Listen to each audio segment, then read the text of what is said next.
আমার পীর ছিল একটু জালালি মেজাজের। বিশ্বের মধ্যে সবচেয়ে বড় মুফাসসির ছিল, মুহাদ্দিস ছিল। মুহাদ্দিসকে পড়াইতো, মুফাসসিরদেরকে পড়াইতো। 21 বছর কোরআন তাফসীর করছেন আমার পীর কেবলা জান। আমি পীর কামেল পীর খুঁজতে খুঁজতে বহু জায়গায় ঘুরছি।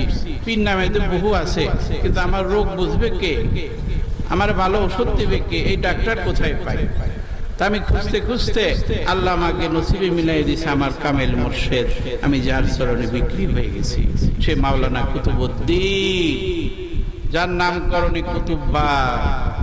আজকে না বাবা 40 বছর আগে আমার পীর যখন আমার বাড়িতে যায়, গ্রামের বাড়িতে, তখন বলল, জাকির তোমার এই খানকার নাম রেখে গেলাম কুতুব্বা খানকা শরীফ। বলেন আলহামদুলিল্লাহ।